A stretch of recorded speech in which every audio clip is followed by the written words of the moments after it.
Hello, everybody. Welcome to 3D Hangouts. Today is December 11th, and I'm coming to you live from the heart of the Adafruit factory here in New York City. And with me, as always, are Noe and Pedro Ruiz at Adafruit South. Hey, guys. Hey, Matt. Hey, everybody at home. How you doing? I am Noe Ruiz, designer here at Adafruit. Joining me is Pedro. Hey, guys. I'm Pedro Ruiz, creative technologist here at Adafruit. Matt, what are we doing here? We get together here each week to share the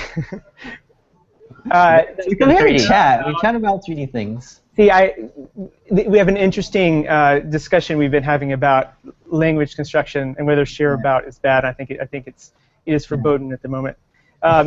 We get together to share the latest in 3D printing news, projects from the Adafruit workbench, and designs from the community. Everything to help you make better 3D printed projects with electronics. That is so right. And we have some segments for you. We try to stay organized in the show. Our first segment is What Are You Prototyping? We'll go over some things that we have cooking on the printers. Go over some 3D news.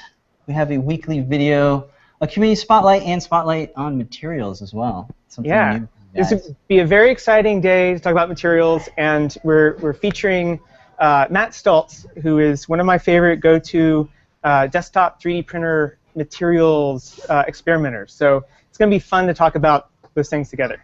Very cool. Material man living in a material world. Nice. So I wanted to start things off with something I've been up to.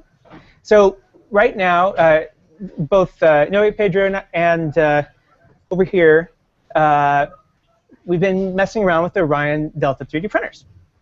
And one of the things we've been trying lately is using Cura. Now, the instructions right now are pointing to using matter control for the Orion, which is really great 3D host software that has its own slicer, as well as allowing you to use a bunch of other slicers. It's really great. But we had heard news that there's some really great third-party community profiles for using Cura with Delta printers, and we wanted to sort of see what that's like. So we've been playing around with that. Yeah, it's been a lot of fun calibrating the machine and really understanding how Delta-style machines work. Really cool stuff. So I wanted to share quickly how to exchange a profile. I'm gonna share about the. I'm going to create and share a little like one-page demo in the Learn system later today to show you how you can do this as well. But the settings in Cura, and this is something that gets better with every version, they're not as portable as you might like, in the sense that if you're using one of the machines, it's not officially like a main option.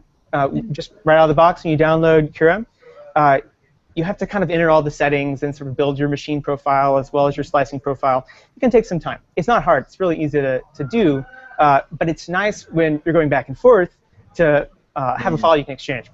So I'm going to show you quickly a couple of things. First,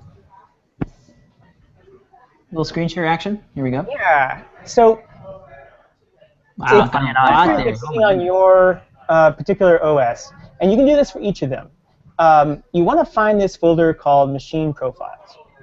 Now, in Cura, you can actually export a profile now, but it doesn't include everything. It just includes a slicing profile, and then you can re-import it. It's nice, but if you're wanting to share the tweaks you've been doing to like what third-party machine you want to use and that sort of thing, you can use that folder, and it's in a different location in each operating system. It's inside the program files in Windows. You go into Cura, and there'll be a machine profiles section in there, and you just sort of nestle your settings into the machine profiles setting and add, and you can actually add sections at the top for your machine settings, your preferences, and your G-code start and end elements. And then you have a single file you can share in version, and you can send it to a friend, and they can throw it in there. And then when they use the wizard, and that's what I wanted to show you. Where are you? The wizard is missing. No, he'll come back. Hold on. Wizard is. Oh, it's because I have it minimized. Okay. Here we go. I am adding a new machine. Okay. Let's see. Put that. Okay. So now that I dropped my little settings in here, so I can go to Other and use this sort of access here, and then pull my setting from this list. I haven't yet gone through and put this in the right place. Let's see. Oh wait, here it is. It is in the right place, and I can make it happen. Let's see if it will pop in. Right. Nope. A little refresh action, maybe. I'll come back to it. Yeah, I'll come back in a second. Yeah, at the end of the news, I just need to change the extension of the file and make sure. Right on. Okay. But then basically you can bring it in as a bundled set of preferences. Really nice. And in the future, Cura will probably do this stuff differently. But it's really handy now. And we're going to make this available so that our users who want to use Cura with the 3 printers we offer can do it. Sure. People, check that out at learn.adafruit.com in the next day or so. Yeah, and we'll have the profiles will let you, if anybody's been having any problems printing any of the enclosures that we have on the Delta, this will alleviate some of those under extrusion and skipping that some users might be seeing on there. Very cool. Yeah. And it's been really great seeing like the different opinions about certain things that you want to tweak. And Noe and Pedro found some really great settings and liking. Yeah. Went through about 100 different parts on making sure that the settings came out nice and beautiful. So we've done all the hard work for you guys. Yay, we continue to because things have changed. So what else have you guys been up to? Yeah, sure. Let's jump into what are you prototyping? We've been experimenting with copper fill, bronze fill, and a couple other different materials. So Pedro, if you would, let's chat about some projects that we've printed. Yeah, so like we showed last week, the bronze fill, which we will have in the shop pretty soon, so be on the lookout for that. And copper fill, copper, and some very cool glow fill, which we'll do a little demo of that later. So this is the project that we did a couple weeks ago. This is the coin sound jewelry pendant using the trinket. And you printed this on which printer? We did this on, I believe, the Rep 2. The Rep 2, okay. You also printed on the Orion, I believe, at 100 microns. Yeah. And the cool thing about this, you really didn't have to change much settings. Usually when you get new material, you have to really adjust settings to get retraction and speeds right. With this one, though, it really wasn't much. There wasn't much cleanup required either. Same thing with the bronze fill as well. So the really cool thing that we like about the copper is just how shiny we can get this. We didn't even run this through a tumbler. All we did was just take a penny and a regular just bronze or brass little nail here, and all we do is just scratch it like that, and you can already see some of the. It's hard to tell on the camera, but you can also grab a little penny, copper penny, and just sort of rub that in there like that. And one of the most dramatic, let's see if that focuses there. Focus off here. Really quick way to get a dramatic effect too is take an X-Acto knife and sort of cut, like redo your chamfer on there. When you cut that, be very careful. It's coming down on there. See just how much. Let's see if I can get the light in there. You get a little gloss there. Yeah. So it's a really great way to work with this material where you can go in there, sort of like woodworking, go in there and. Beyond just the surface, you can sand it down, and it really has a lot of weight to it. It feels like metal because it makes things like 3 times as heavier, which is really cool when you're making something that needs sort of weight to it. We got a quick video. The penny itself has a lot of plastic in it. It has a pretty low amount of copper.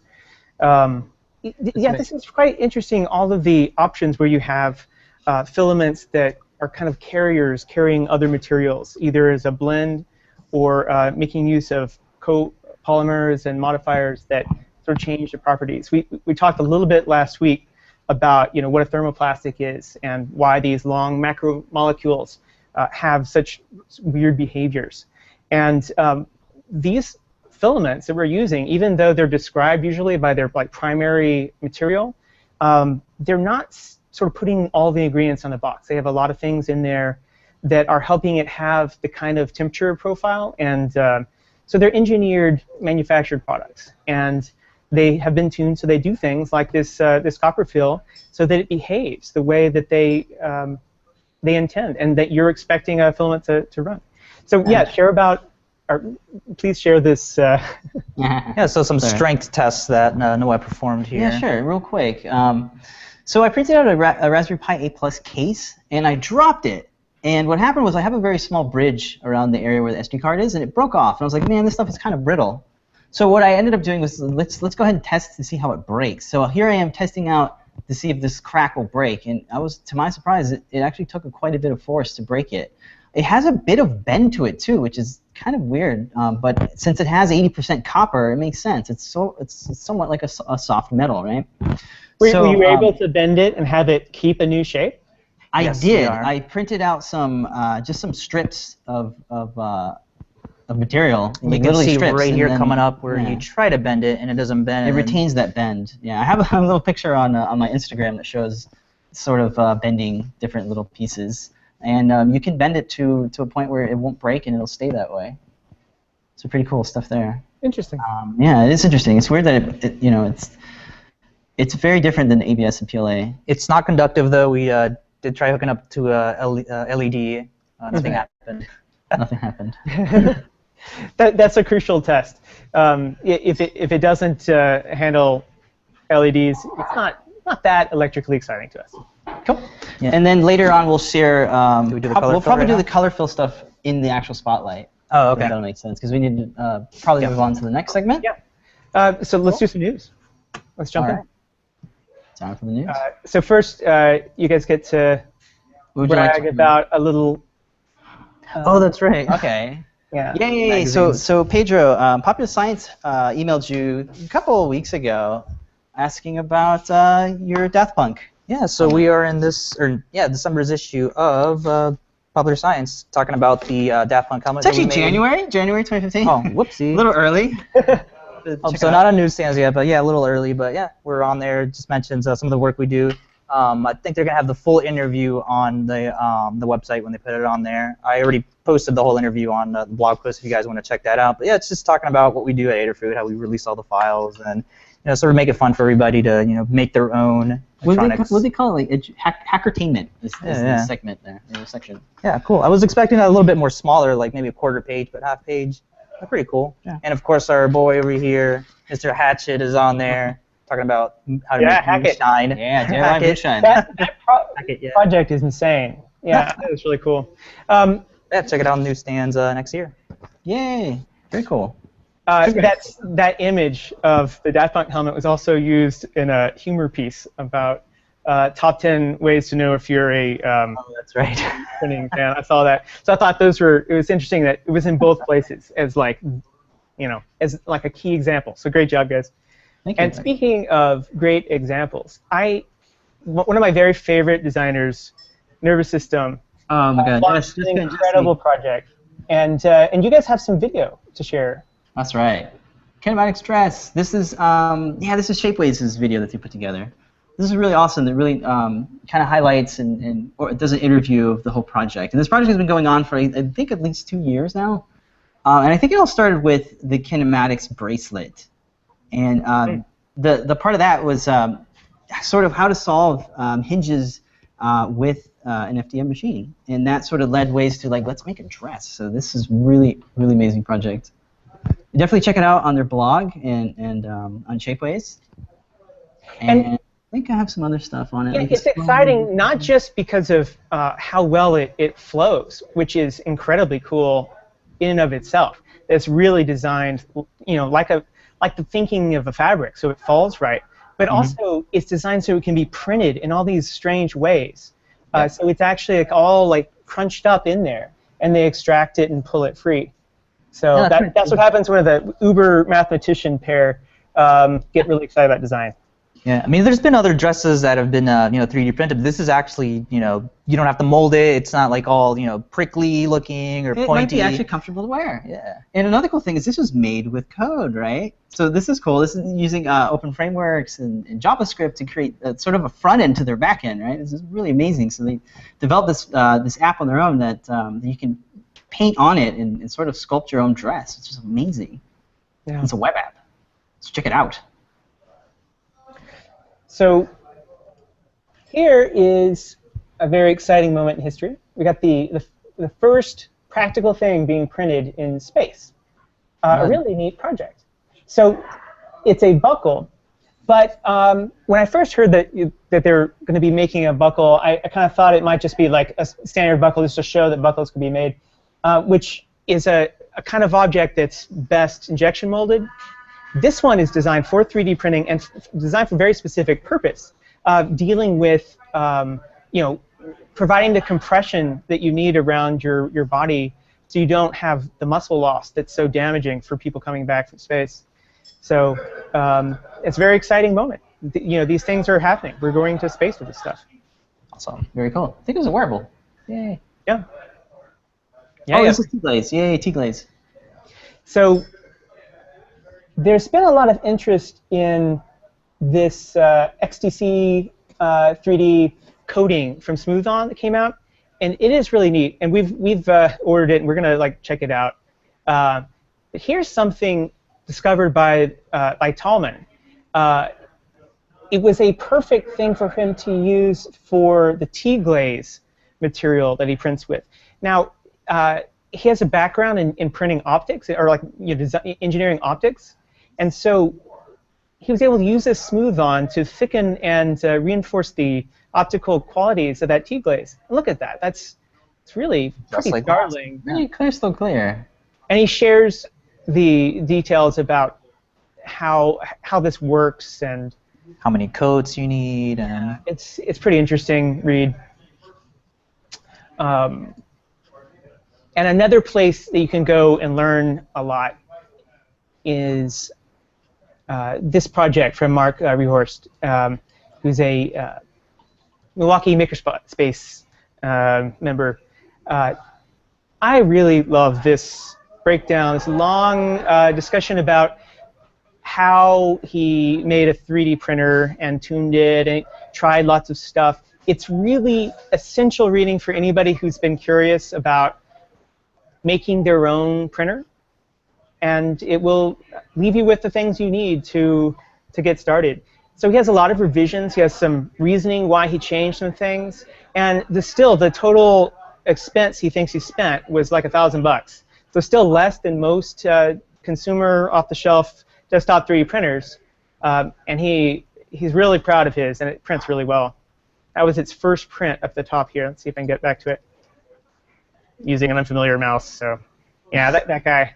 First print, and it looked really great. Yeah. Anyway, Cool. So you guys wanted to share about James Bruton's latest piece. Yeah, his update to his Hulkbuster project. Let's check it out. So if you haven't been following James Bruton, please do. His channel is X Robots on YouTube, and we collaborated with him a couple weeks ago on his Hulkbuster project. Pedro, you designed and put together the uni-beam that's in the center chest piece of this very massive build. But in this week's update, he shows us some CAD stuff that he put together. He's putting together the helmet for the Hulkbuster.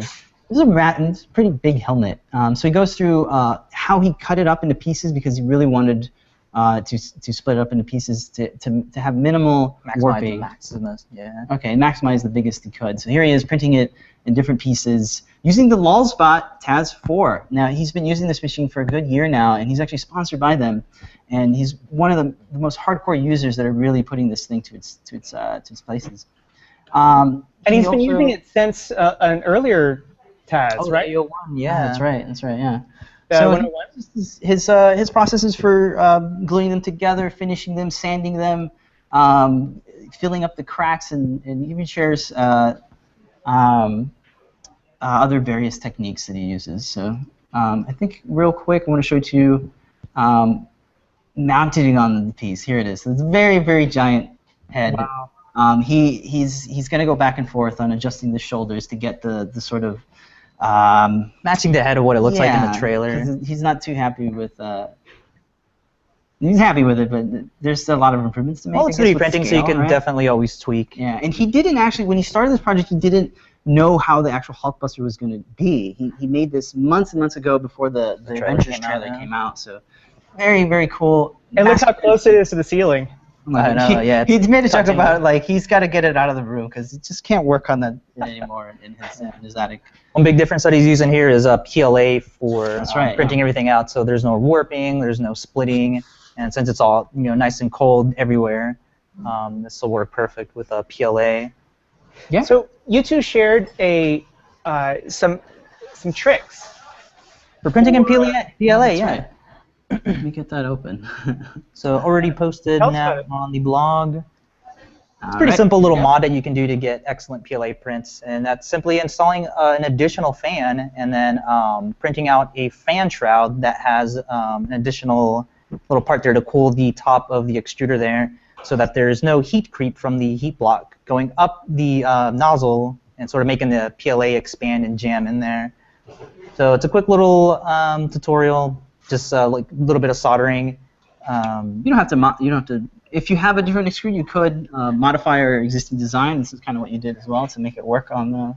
Yeah, the 123D file is available on Thingiverse. You can modify this if it doesn't fit. I tried to find one that did, so I couldn't, so I had to make my own. And just a quick little process there of showing how to model that. If you skip through. Sure. Here it is printing.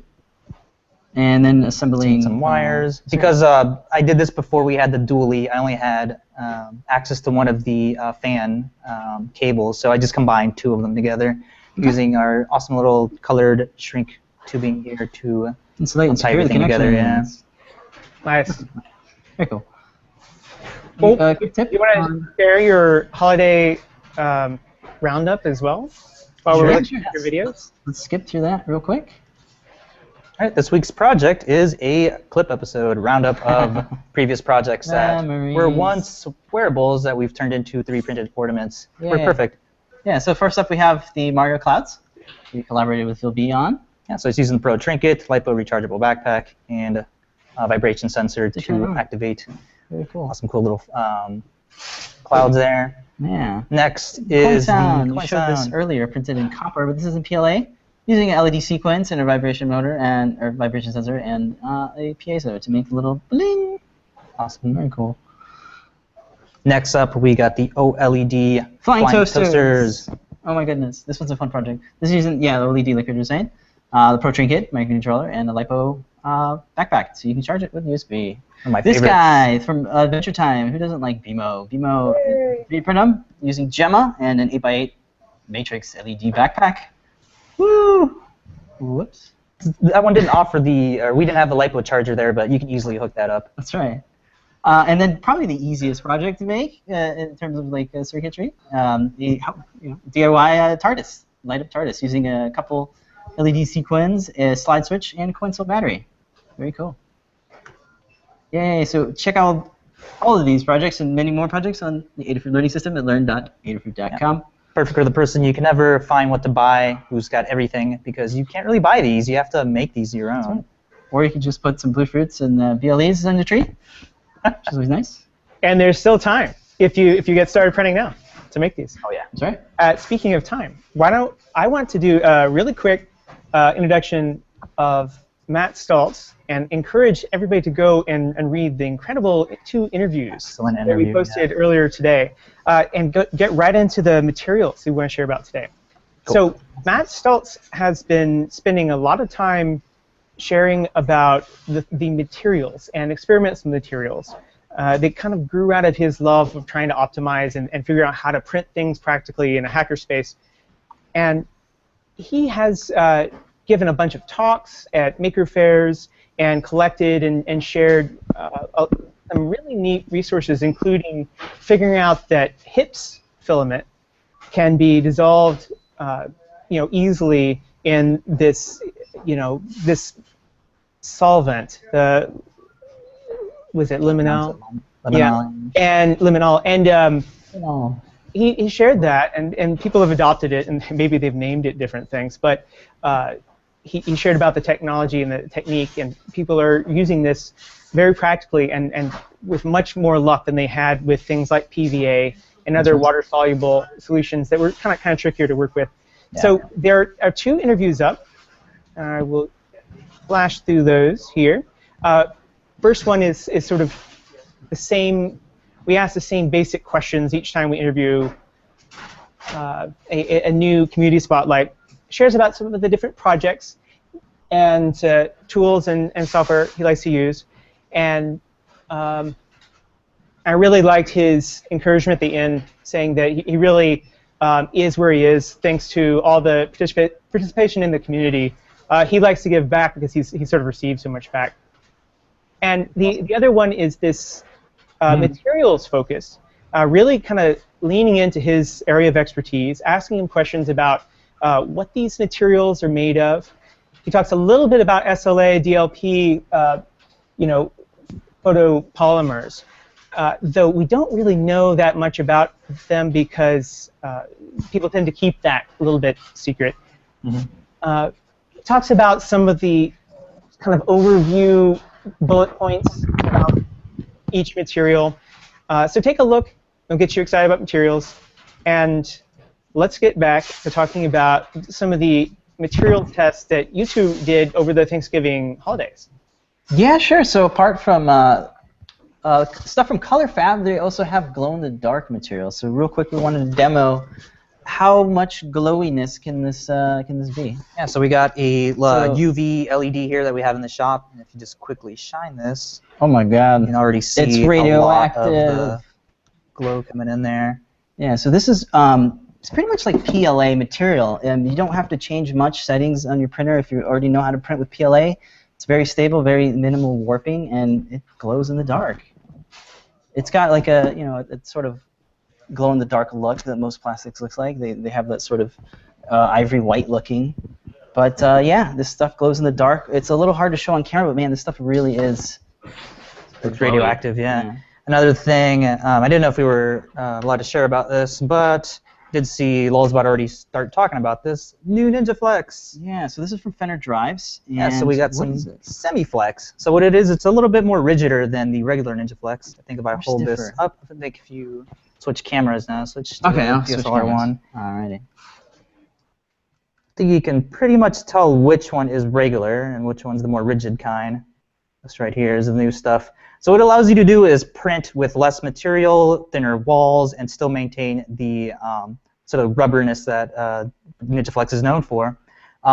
The old stuff is a little bit more stretchable. This is a little bit less stretchable, but then again, it still has all of the awesome properties that we like NinjaFlex for. Indestructible, you can sort of turn this inside out, and it will not break. You're telling me about the texture, how it's a little bit different? Yeah, so the original NinjaFlex, the more flexible stuff, is definitely has more of a rubber feel to it. It has like more friction when you rub your hand against it, or in the case of an iPhone bumper, when you put it in your pocket, it has a little bit of friction when you put it in. The new semi-flex has less like a less tactile feel to it, so it's less like it has less grip to it. It's a little bit more slippery, which I really like. It just slips right into your pocket, and you can print really thin, use less infill, and it's still gonna offer sort of impact protection. And it's definitely not gonna crack like a PLA would if you were to drop this. Now, how about the print settings? Are there any retraction settings that you change? No, I didn't change any of that. I think what we always use is like 45 for the extrusion and like 120 for the travel rates. Okay. So I'll just kept all that the same. How about the heat? The heat of the nozzle. The nozzle, I think with one of the printers, I think I had to go up to like 240 to print right. But yeah, it's definitely, you can get more higher quality out of this stuff than you could the more flexible NinjaFlex. So yeah, I don't know if you can tell in that camera there. Oh yeah. A little bit more higher quality. Yeah, and like we were talking about earlier, by creating copolymers during the polymerization, or using materials that have both plastic and rubber properties, you can not only add some elements that you need to get the material property from printing, but also use that to kind of change a different type of material that you really want to use in some small ratio. Get those elements in there, but keep it printable within desktop 3D printing. Yeah. So you're still going to need something like an extruder that can handle the flexible material, because it will still buckle like the old stuff. So definitely got at least 175 will. Yeah. Get a little bit less buckling with 3 mil. Are there any other materials you want to share before we wrap up for? I think that's all for this week. Yeah, we're still experimenting with more parts and more materials. Nice. We'll There- see you next week. There are a bunch of places you can grab experimental materials. You can go to things like general purpose 3D printing stores like iMaker, but also there are online stores like Matter Hackers and various sorts. ColorFab and Protopasta are creating and selling brand new types of filament that you may or may not be able to run through your printer depending on the kind of printer. It's a very exciting time for materials. Absolutely. Okay. So that's the show. Where can they see our stuff online? You guys can find out more at learn.adafruit.com. We also post lots of different things on the Google Plus page. Of course, check out our blog every Thursday, and you can follow myself, Pedro, and Matt on Twitter, Instagram, and Thingiverses, all over the places. Great. Thanks for watching, guys. We'll be here. Thank you so much, and we'll see you next week. And until then, we'll keep on printing. Yay. Thanks for watching, guys. Bye. See ya.